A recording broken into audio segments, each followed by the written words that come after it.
Hello friends. आज आपण agriculture इंजिनिअरिंगचं lecture number 3 बघूयात. ठीक आहे. ॲग्रिकल्चर इंजिनिअरिंगचं लेक्चर नंबर 3 बघण्याच्या अगोदर आपल्याला लेक्चर नंबर 2 जे आहे ते फक्त क्विकली एकदा रिवाईज करून घ्यायचं आहे. 5 मिनिटात करूयात रिवाईज. ठीक आहे.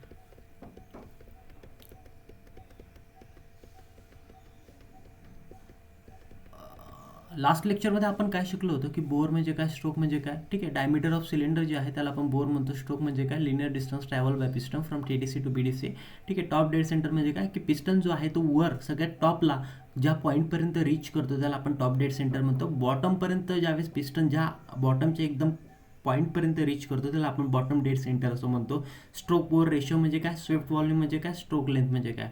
ठीक आहे. ते आपण बघितलं. IHP म्हणजे काय की इंजिनमध्ये जेवढी पॉवर जनरेट होती आणि जेवढी पॉवर जनरेट झाल्यानंतर पिस्टन जेवढी पॉवर रिसीव्ह करतो त्याला आपण IHP असं म्हणतो. BHP म्हणजे काय की पिस्टनपासनं क्रँकशाफ्ट जेवढी पॉवर रिसीव्ह करतो त्याला आपण BHP ब्रेक हॉर्स पॉवर असं म्हणतो. आणि ब्रेक हॉर्स पॉवर ही डायनॅमोमीटर नावाचं एक इन्स्ट्रुमेंट आहे, त्याने मेजर केला जाते. FHP म्हणजे काय, फ्रिक्शनल हॉर्स पॉवर. IHP म्हणजे काय, FHP प्लस BHP. ठीक आहे. कंबशनच्या बेसिसवर इंजिनला आपण क्लासिफाय केलं आहे इंटरनल कंबशन आणि एक्सटर्नल कंबशन. ठीक आहे. फ्युलच्या बेसिसवर, फ्युल कन्झम्पशनच्या बेसिसवर इंजिनला आपण क्लासिफाय केलं आहे petrol engine, diesel engine, gas engine. Petrol इंजिनला आपण स्पार्क इग्निशन इंजिन, डिझेल इंजिनला आपण कंप्रेशन इग्निशन इंजिन म्हणतो.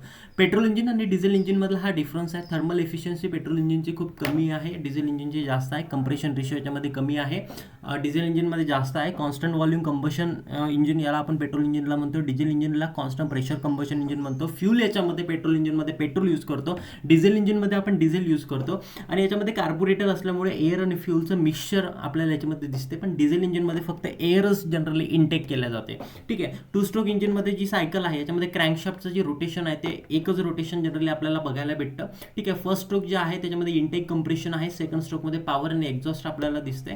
ठीक आहे. नंतर बघा, फोर स्ट्रोक इंजिनमध्ये आपण बघितलं आहे की जे चारही पण जे स्ट्रोक आहे हे वेगवेगळे असतात. याच्यामध्ये 4 सिलेंडर जनरली आपण युटिलाइज करतो. याच्यामध्ये फर्स्ट स्ट्रोक जो आहे तो आहे intake stroke, compression stroke, power stroke आणि exhaust stroke. Intake stroke through काय केलं जाते, फ्यूल आत येते, नंतर त्याला कंप्रेस केलं जाते, नंतर तिथे ब्लास्ट होतो. म्हणजे काय की पिस्टन खाली मूव्ह होते, म्हणजे पॉवर स्ट्रोक. आणि नंतर जे बर्न झालेले गॅसेस आहे ते जनरली आउटलेट वॉल थ्रू किंवा एक्झॉस्ट वॉल थ्रू बाहेर फेकल्या जातं, ज्याला आपण स्कॅव्हेंजिंग असं म्हणतो. ठीक आहे.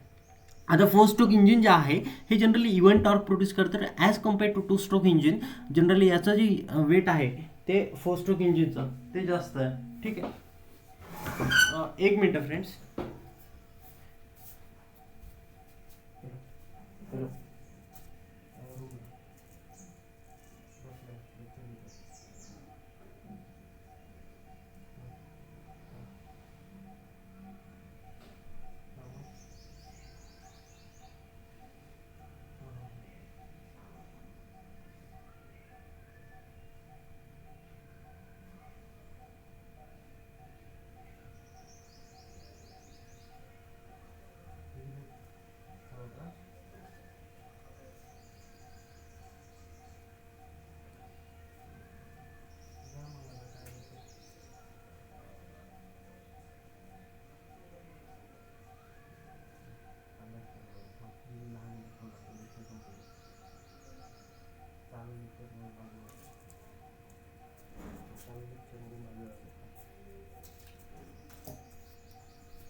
ठीक आहे. Sorry friends. बघा, फोर स्ट्रोक इंजिनमध्ये आपण बघितलं आहे की इंटेक स्ट्रोक आहे, कंप्रेशन स्ट्रोक आहे, पॉवर स्ट्रोक आहे आणि एक्झॉस्ट स्ट्रोक आहे. ठीक आहे. फोर स्ट्रोक इंजिनमध्ये जी कंप्लीट रिव्हॉल्युशन जे आहे क्रँकशाफ्टचं ते 2 वेळेस होतं. आणि फोर स्ट्रोक इंजिनचं जे वेट आहे ते as compare to two stroke engine ते खूप जास्त आहे. फोर स्ट्रोक इंजिनमध्ये जर टॉर्क प्रोड्यूस होतो तो इव्हन आणि युनिफॉर्म टॉर्क जनरली प्रोड्यूस होतो. याच्यामध्ये फायरिंग ऑर्डर तुम्ही बघा. फायरिंग ऑर्डर म्हणजे बघा हे फायरिंग 1 3 4 2, 1 3 4 2. ठीक आहे. बघा 1 3 4 2, 1 3 4 2, 1 3 4 2, 1 3 4 2. Okay. This called as the firing order. आता टोटल हीट जेवढी प्रोड्यूस होते इंजिनमधली नियरली अबाउट 40% जी हीट आहे ती ॲटमॉस्फिअरमध्ये आपण सोडून देतो. 30% जी आहे ती कुलिंग थ्रू जनरली रिमूव्ह करतो आणि 30% जी आहे ती पॉवर जनरेशनसाठी यूज करतो.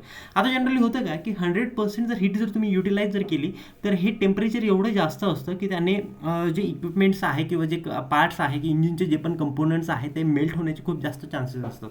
ठीक आहे. चला बघूयात नंतर इंटेक आणि कंप्रेशन स्ट्रोक आहे, पॉवर स्ट्रोक आहे, हा हा एक्झॉस्ट स्ट्रोक आहे. ठीक आहे, हे आपण बघितलं. नंतर बघा डिझेल इंजिन आणि पेट्रोल इंजिनमध्ये काय डिफरन्स आहे की डिझेल इंजिनमध्ये कोणत्याही प्रकारचा स्पार्क प्लग किंवा कार्बोरेटर जे आहे त्याचं युटिलायझेशन डिझेल इंजिनमध्ये केलं जात नाही.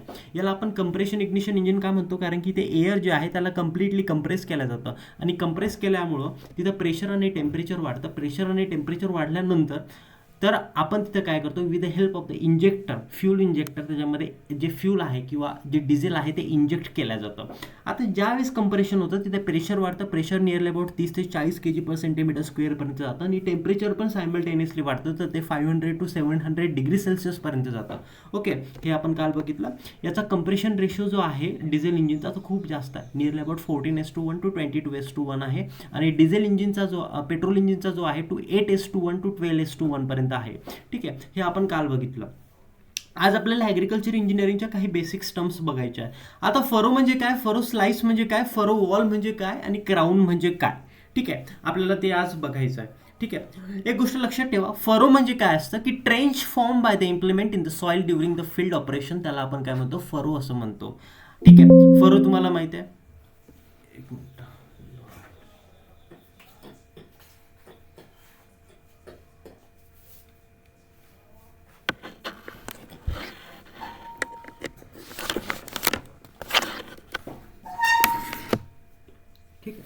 फरो म्हणजे काय असतं की trench form by implements during trench form by implements in the soil during the field operation, त्याला आपण काय म्हणतो, फरो असं म्हणतो.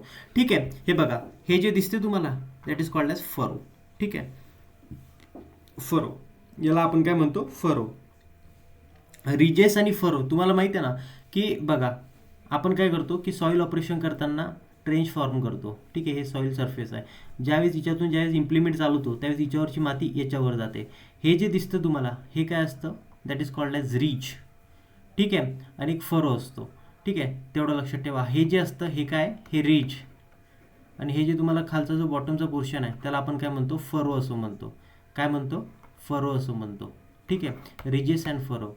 ठीक आहे, तर एक गोष्ट लक्षात ठेवा की trench form by implements in the soil during the field operation, त्याला आपण काय म्हणतो, त्याला आपण काय म्हणतो, फरो असं म्हणतो. आता फरो स्लाइस म्हणजे काय की ज्यावेळेस ही ट्रेंच हा जो एकदम नाली, ठीक आहे, आपल्या इम्प्लिमेंट्सच्या साह्याने ज्यावेळेस आपण हे फॉर्म करतो त्यावेळेस याच्यामधली जी माती आहे ती साईड बाय फेकल्या जाते, त्याला आपण काय म्हणतो, फरो स्लाइस. ठीक आहे, म्हणजे mass of the soil which is cut and lifted and thrown to the one side, that is called as the furrow slice. त्याला आपण काय म्हणतो, फरो स्लाइस, त्याला आपण असं म्हणतो. ठीक आहे, बघा, trench form by the implements in the soil during the field operation, trench form by the implements during the soil. ठीक आहे, trench form by implements in the soil during the field operation, that is called as the furrow. Furrow slice म्हणजे काय की furrow form करताना जो मास of the soil जो आहे तो कट करतो आणि आपण लिफ्ट करतो आणि एका बाजूला फेकतो, त्याला आपण फरो स्लाइस असं म्हणतो. आता फरो वॉल म्हणजे काय असतं, एक सिंपल गोष्ट आहे की बघा, हा असा ट्रेंच जनरली फॉर्म केला आहे. इथली जी माती आहे ही बाजूला फेकलेली आहे. ठीक आहे, याला आपण काय म्हणतो, रिज असं म्हणतो. आणि हे जे तुम्हाला दिसतंय याला आपण काय म्हणतो, याला आपण म्हणतो फरो असं म्हणतो.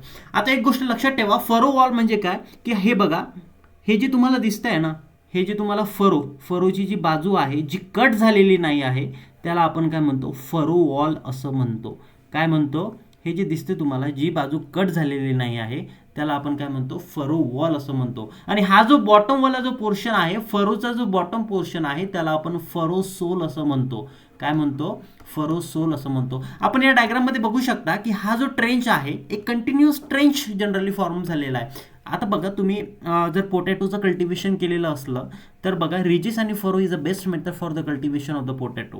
ठीक आहे, याच्यामध्ये आपण फरो फॉर्म करतो म्हणजे काय, एक सरळ नाली फॉर्म करतो, त्याच्यामधली माती बाजूला फेकल्या जाते, त्याला आपण काय म्हणतो, रिज असं म्हणतो. ठीक आहे, बघा, हा एक ट्रेंच आहे. With the help of implements इथली माती काढून इथे बाहेर फेकल्या गेली. ठीक आहे, बघा, मग हा जो पोर्शन दिसतो तुम्हाला जमिनीचा, इथली माती सगळी इथं फेकल्या गेली. हा जो तुम्हाला स्ट्रेट लाईन जी दिसते, जिथली माती काढल्या गेलेली नाही आहे त्याला आपण काय म्हणतो, फरो वॉल असं म्हणतो. आणि फरोचा जो सर्वात बॉटमचा जो पोर्शन असतो त्याला आपण फरो सोल्स असं म्हणतो. आता एक गोष्ट लक्षात ठेवा, इथली जी माती आहे ट्रेंचमधली किंवा फरोमधली जी आपण बाजूला लिफ्ट केलेली आहे, आणि लिफ्ट केल्यानंतर जी माती बाजूला झालेली आहे त्याला आपण रिज असं म्हणतो. आणि या रिजचा सगळ्यात वरचा जो पोर्शन जो असतो त्याला आपण क्राऊन असं म्हणतो. काय म्हणतो? क्राऊन. क्राऊन असं म्हणतो. म्हणजे काय की top portion of the furrow slide, it is a top portion of the furrow slice. Furrow slice म्हणजे काय? It is a mass of the soil. म्हणजे काय की या फरोमधली किंवा या ट्रेंचमधली किंवा या नालीमधली किंवा या खड्ड्यामधली जी माती आहे, म्हणजे काय की मास ऑफ द सॉइल जी आपण कट केलेली आहे आणि बाजूला फेकलेली आहे त्याला आपण फरो स्लाइस म्हणतो. आणि या फरो स्लाइसचा जो टॉपचा पोर्शन आहे त्याला आपण क्राऊन असं म्हणतो. काय म्हणतो? क्राऊन असं म्हणतो. ठीक आहे. या बेसिक टर्म आहे की फरो म्हणजे काय, फरो स्लाइस म्हणजे काय, फरो वॉल म्हणजे काय आणि क्राऊन म्हणजे काय आणि फरो सोल्स म्हणजे काय. ओके. आता फरो सोल म्हणजे काय? It is a bottom portion of the furrow. ठीक आहे. It is a bottom portion of the trench that is called as the furrow sole. Okay. आता मित्रांनो एक गोष्ट लक्षात ठेवा की ह्या बेसिक टर्म आहे. आता ह्या टर्म तुम्हाला समजण्यासाठी तुम्हाला व्हिज्युअलाइज करणं खूप गरजेचं आहे. ठीक आहे. आता तुम्ही बघा की गॅदरिंग झालं किंवा कास्टिंग झालं. ठीक आहे. या टर्म जनरली लवकर कळत नाही. ठीक आहे. बॅक फरो झालं, डेड फरो म्हणजे काय असतात. सोप्याच आहे, खूप अवघड नाही आहे, पण वाचून तुम्हाला लवकर कळणार नाही. ठीक आहे. मी तुम्हाला एक गोष्ट सांगतो की ह्या टर्म कशा समजायच्या. आता आपण अगोदर बघूयात याला अंडरस्टँडिंग. ठीक आहे. आता गॅदरिंग म्हणजे काय? ठीक आहे. गॅदरिंग म्हणजे काय तुम्ही बघितलं असेल की ज्यावेळेस तुमच्या कॉलेजमध्ये किंवा स्कूलमध्ये ज्यावेळेस ॲन्युअल फंक्शन होतं त्याला आपण गॅदरिंग म्हणायचो. गॅदरिंग म्हणजे काय की सगळे लोक एकत्र जमतात आणि कल्चरल प्रोग्राम ते केले जातात आणि सगळे लोक त्याचा आनंद लुटतात. ठीक आहे. बरोबर ना. आता त्याचप्रमाणे फील्डमध्ये किंवा फ्लोईंगच्या टर्म्समध्ये गॅदरिंग म्हणजे काय? ठीक आहे. आता गॅदरिंग म्हणजे काय? ही एक मेथड आहे फ्लोईंगची. काय? It is a method of the flowing in which the soil turn towards the centre line. Soil turn towards the centre line of the field. ठीक आहे. त्याला आपण काय म्हणतो? गॅदरिंग असं म्हणतो. And flowing start from the outer boundary of the field. Each successive furrow slice is turned inwards and towards the center. At the completion of the flowing, the back furrow is formed at the center of the field, and no dead furrow is formed in this method. Advantage काय? It is suitable for level field, help in uniform soil distribution, avoid formation of the deep dead furrows. ठीक आहे. हे काय? Gathering. आता तुम्हाला वाचून तर काही कळालं नसेल. ठीक आहे. एवढं लक्षात ठेवा. It is a method of the flowing in which soil is turn toward the centre line of the field. ठीक आहे. त्याला आपण काय म्हणतो? गॅदरिंग असं म्हणतो. ठीक आहे. आता एक गोष्ट लक्षात ठेवा की गॅदरिंग म्हणजे काय असतं आणि याच्यामध्ये फ्लोईंग कशी केल्या जाते. Flowing start from centre of the field. ठीक आहे. Each furrow slice turn toward the outward and each furrow slice is turn outward and outward towards the boundaries. हे कास्टिंग झालं. ठीक आहे. गॅदरिंगमध्ये जी फ्लोईंग आहे ती outer boundaries of the field म्हणजे काय की बाहेरून आपण फ्लोईंग करतो. एक गोष्ट लक्षात ठेवा. आता काय असतं की गॅदरिंग म्हणजे काय असतं? गॅदरिंग म्हणजे एकत्र किंवा गोळा करणे. बघा याच्यामध्ये आपण जी फ्लोईंग करतो ती अशी फ्लोईंग करतो. बघा म्हणजे आउटवर्डपासनं इथून फ्लोईंग करायची, अशी करायची, परत अशी इथं जायचं, परत इथं जायचं, इथे गेलं की परत असं जायचं, परत असं जायचं, असं जायचं, असं जायचं, अशा प्रकारे जायचं, अशा प्रकारे जायचं. ठीक आहे. ठीक आहे. अशा प्रकारे फ्लोईंग करायची याच्यामध्ये. म्हणजे काय की ही तुमची फील्ड आहे. इथून फ्लोईंग स्टार्ट केली तर असं जात जात जात जात जात जात परत असं येत तुम्हाला सेंटरपर्यंत यायचं आहे. म्हणजे फ्लोईंग कुठून करतं? आपण फील्डच्या आउटर बाउंड्रीजपासून फ्लोईंग करतो. ठीक आहे. तेवढं लक्षात ठेवा. मग याच्यामध्ये होतं काय की फील्डच्या आउटर बाउंड्रीजपासून ज्यावेळेस तुम्ही फ्लोईंग करता त्यावेळेस जी सॉईल आहे किंवा जी फरो स्लाइस आहे ती तुम्ही गॅदर करत असतात. म्हणजे एका जागी किंवा बाहेर ती फेकल्या जात नाही आपल्या फील्डच्या. आता हे तुम्हाला समजायला थोडं अवघड जात असेल. ठीक आहे. याच्यामध्ये बॅक फरो आणि डेड फरो जे आहे ते आपण नंतर बघूयात. नेक्स्ट लेक्चर याच लेक्चरमध्ये आहे ते आपण शिकूयात. ठीक आहे. एक गोष्ट लक्षात ठेवा की बघा हे इथे तुम्हाला दिसेल. आता इथे फ्लोईंग केलं जातं. बघा फ्लोईंग केल्यानंतर हे दिसते तुम्हाला. हे फ्लोईंग केल्यानंतर ही सॉईल बघा इकडे फेकल्या जात आहे. हे बघा ही जी सॉईल आहे ही इकडे फेकल्या जात आहे. ठीक आहे. ही जी सॉईल आहे ही कुठं फेकल्या जाते? या साईडला फेकल्या जात आहे.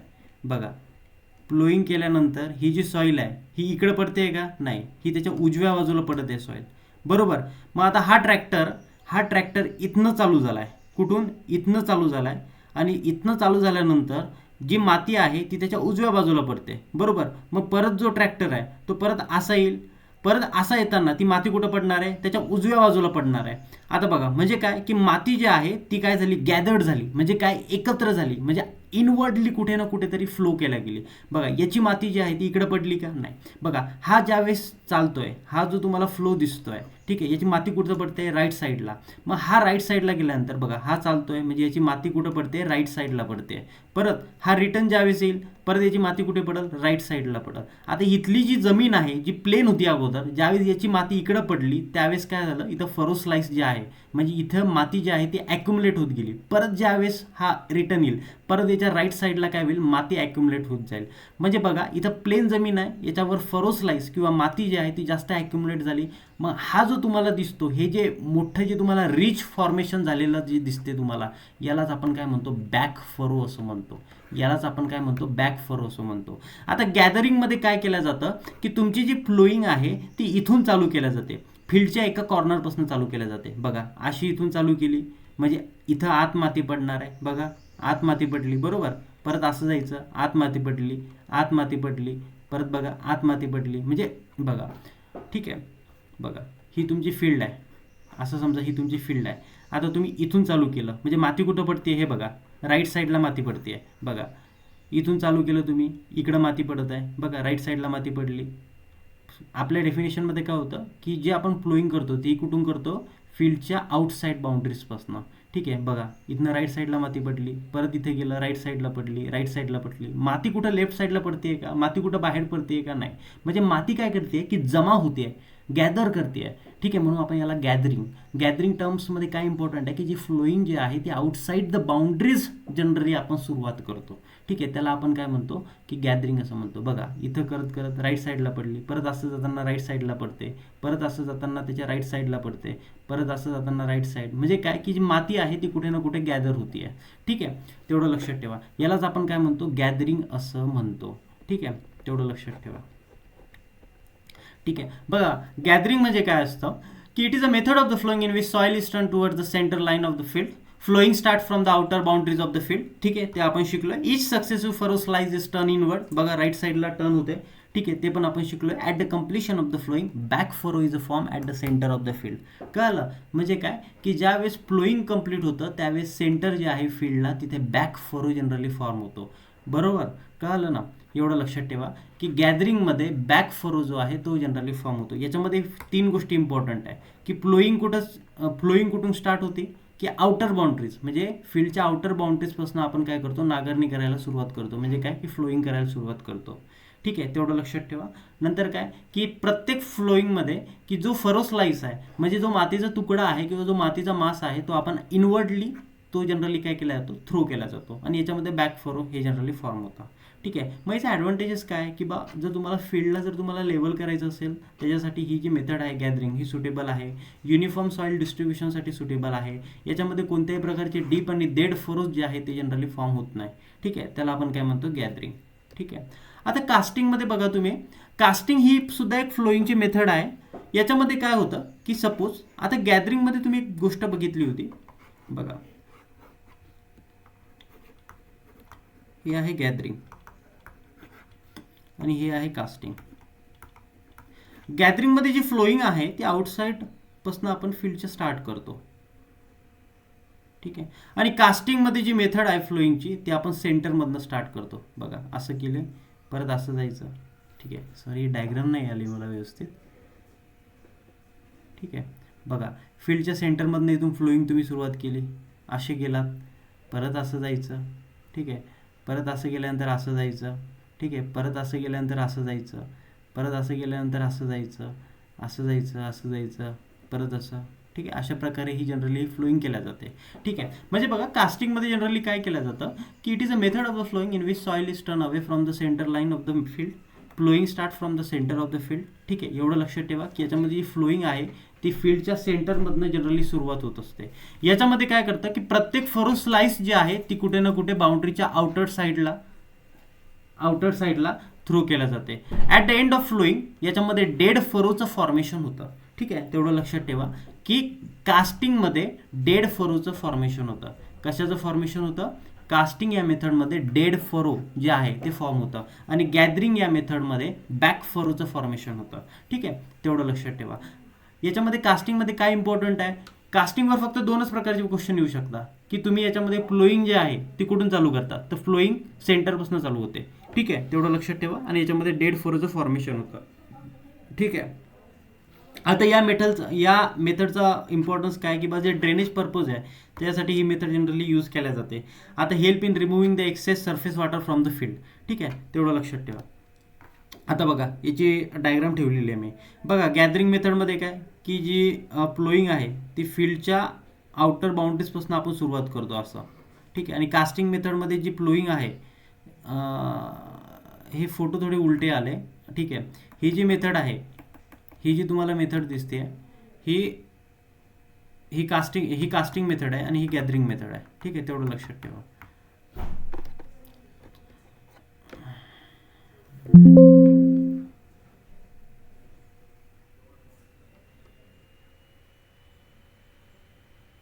ठीक आहे, डेड फरो आणि बॅक फरो जे आहे ते आपण नेक्स्ट लेक्चरमध्ये शिकूयात.